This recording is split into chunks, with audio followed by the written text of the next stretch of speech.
গল্পটা কেউ কেটে চলে যাবেন না। অনেক কষ্ট করে ভিডিও বানাই বন্ধুরা, একটু সাপোর্ট করুন।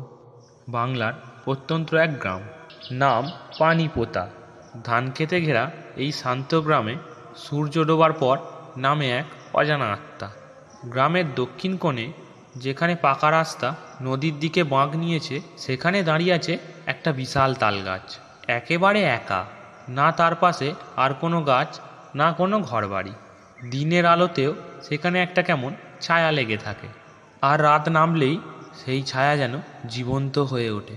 গ্রামের প্রবীণ রমিজ কাকা বলে, এই গাছটা অভিশপ্ত, রক্ত মিশে গেছে ওর শিকড়ে। ওইখানে কেউ বেশিক্ষণ দাঁড়িয়ে থাকলে গায়ে কাঁটা দেয়, আর সন্ধ্যার পর তো কথাই নয়, সোজা হারিয়ে যায়। 60 বছর আগের কথা।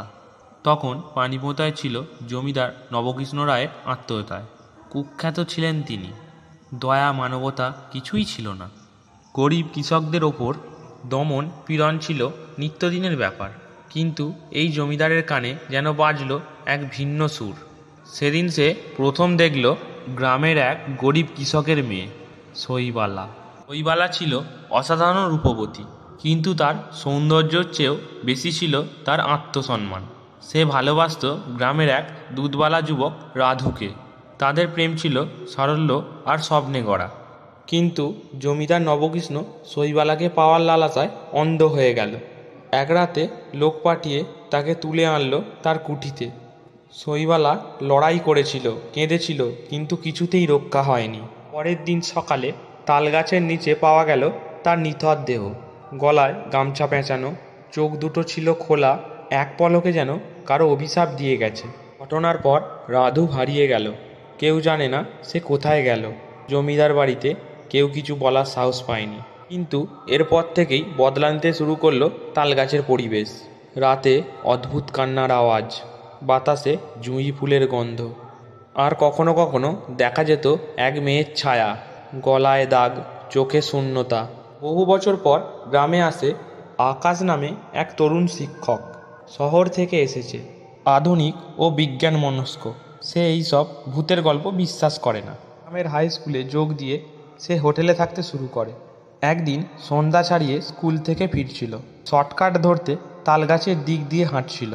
গ্রামের লোকজন অনেকবার বারণ করলেও সে হেসে উড়িয়ে দিয়েছিল। গাছের কাছে এসে পৌঁছাতেই তার গা কাঁপতে শুরু করলো। বাতাস থমকে যায়, যেন সময় থমকে গেছে। তালপাতার ফাঁক দিয়ে নেমে আসলো এক কণ্ঠ, সাধু, আমার বিচার কে করবে? আকাশ থেমে যায়। সে কিছু দেখতে পাচ্ছে না, কিন্তু শব্দ যেন তার মাথার ভেতরে কাঁপছে।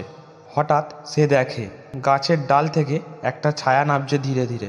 মেয়েটি ভাসছে, পা মাটিতে লাগছে না, খোলা চুল, ভেজা কাপড়, আর চোখে যেন শত শত বছরের যন্ত্রণা জমা হয়ে আছে। আকাশ দৌড়াতে চায়, কিন্তু পা চলে না।